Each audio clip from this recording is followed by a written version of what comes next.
You, John Fitzgerald Kennedy, do solemnly swear.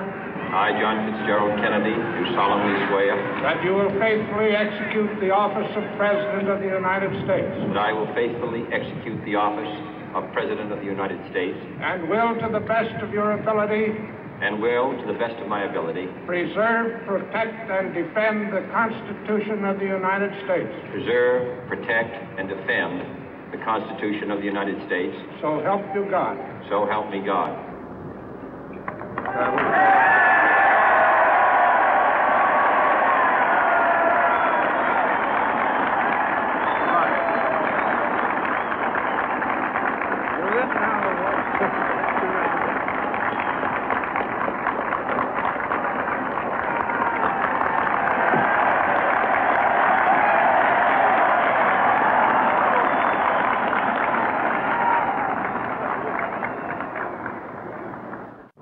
Vice President Johnson, Mr. Speaker, Mr. Chief Justice, President Eisenhower, Vice President Nixon, President Truman, Reverend clergy, fellow citizens. We observe today not a victory of party, but a celebration of freedom, symbolizing an end as well as a beginning, signifying renewal as well as change.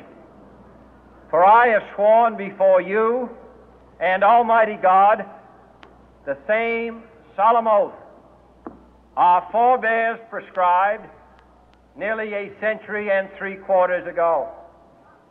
The world is very different now, for man holds in his mortal hands the power to abolish all forms of human poverty and all forms of human life. And yet the same revolutionary beliefs for which our forebears fought are still at issue around the globe. The belief that the rights of man come not from the generosity of the state, but from the hand of God. We dare not forget today that we are the heirs of that first revolution.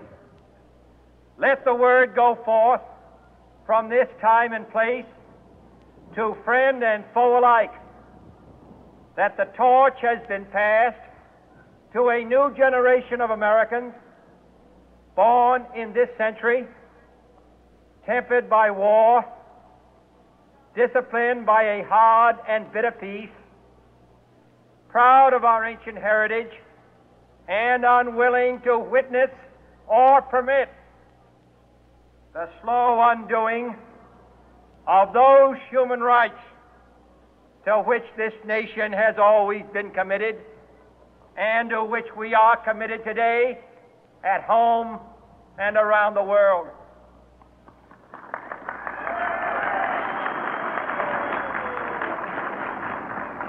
Let every nation know, whether it wishes us well or ill, that we shall pay any price, bear any burden, meet any hardship, support any friend, oppose any foe to assure the survival and the success of liberty.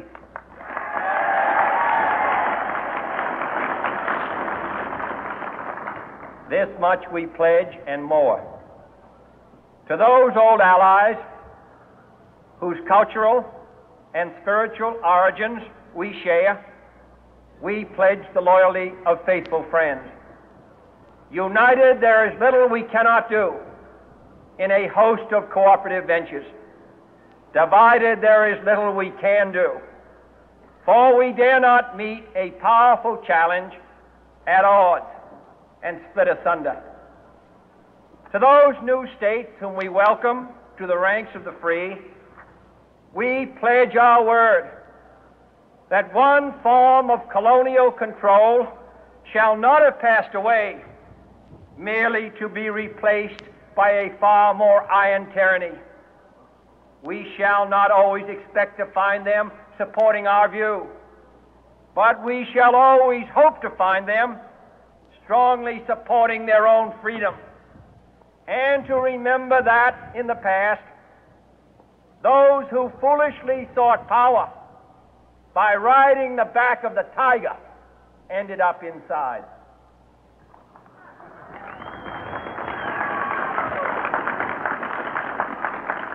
To those people in the huts and villages of half the globe struggling to break the bonds of mass misery, we pledge our best efforts to help them help themselves for whatever period is required, not because the communists may be doing it, not because we seek their votes, but because it is right. If a free society cannot help the many who are poor, it cannot save the few who are rich.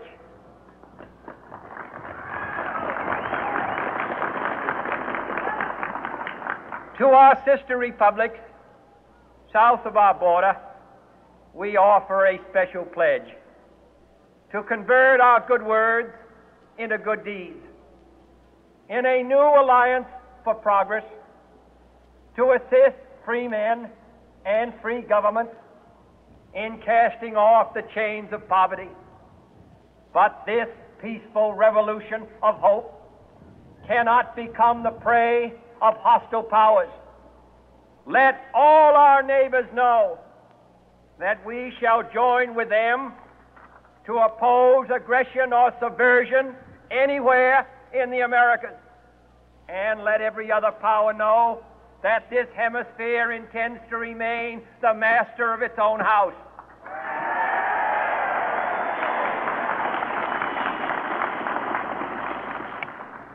To that world assembly of sovereign states, the United Nations, our last best hope, in an age where the instruments of war have far outpaced the instruments of peace, we renew our pledge of support to prevent it from becoming merely a forum for invective, to strengthen its shield of the new and the weak, and to enlarge the area in which its writ may run.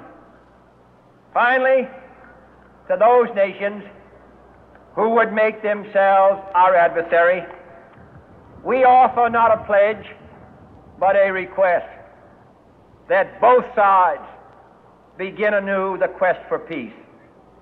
Before the dark powers of destruction, unleashed by science, engulf all humanity in planned or accidental self-destruction, we dare not tempt them with weakness, for only when our arms are sufficient beyond doubt can we be certain beyond doubt that they will never be employed. But neither can two great and powerful groups of nations take comfort from our present course, both sides overburdened by the cost of modern weapons, both rightly alarmed by the steady spread of the deadly atom, yet both racing to alter that uncertain balance of terror that stays the hand of mankind's final war. So let us begin anew, remembering on both sides that civility is not a sign of weakness, and sincerity is always subject to proof. Let us never negotiate out of fear, but let us never fear to negotiate.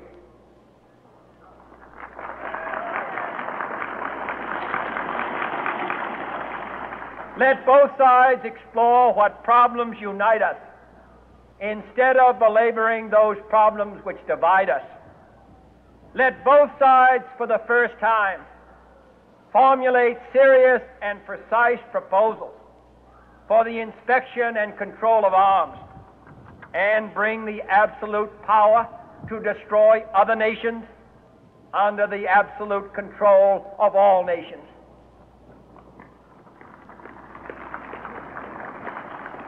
Let both sides seek to invoke the wonders of science instead of its terrors. Together, let us explore the stars, conquer the deserts, eradicate disease, tap the ocean depths, and encourage the arts and commerce. Let both sides unite to heed in all corners of the earth the command of Isaiah to undo the heavy burden and let the oppressed go free. And if a beachhead of cooperation may push back the jungle of suspicion, let both sides join in creating a new endeavor, not a new balance of power, but a new world of law, where the strong are just and the weak secure and the peace preserved.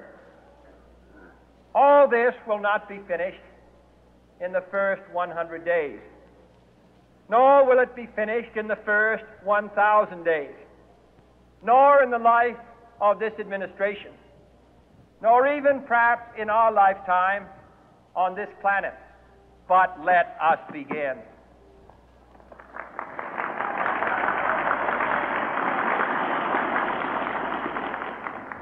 In your hands, my fellow citizens, more than mine, will rest the final success or failure of our course. Since this country was founded, each generation of Americans has been summoned to give testimony to its national loyalty. The graves of young Americans who answered the call to service surround the globe. Now the trumpet summons us again, not as a call to bear arms, though arms we need, not as a call to battle, though in battle we are, but a call to bear the burden of a long twilight struggle, year in and year out, rejoicing in hope, patient in tribulation, a struggle against the common enemies of man, tyranny, poverty, disease, and war itself. Can we forge against these enemies a grand and global alliance, north and south, east and west, that can assure a more fruitful life for all mankind? Will you join in that historic effort?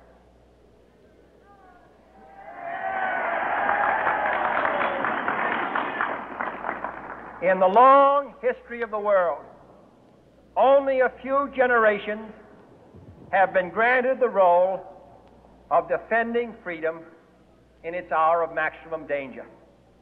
I do not shrink from this responsibility. I welcome it.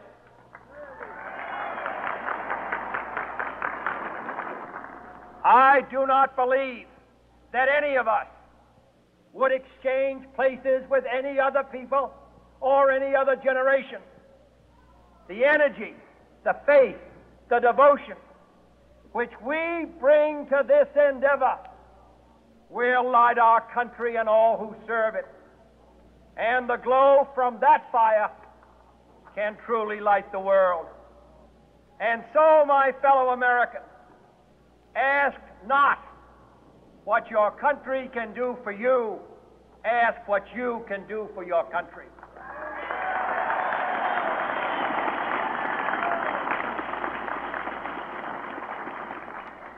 My fellow citizens of the world, ask not what America will do for you, but what together we can do for the freedom of man.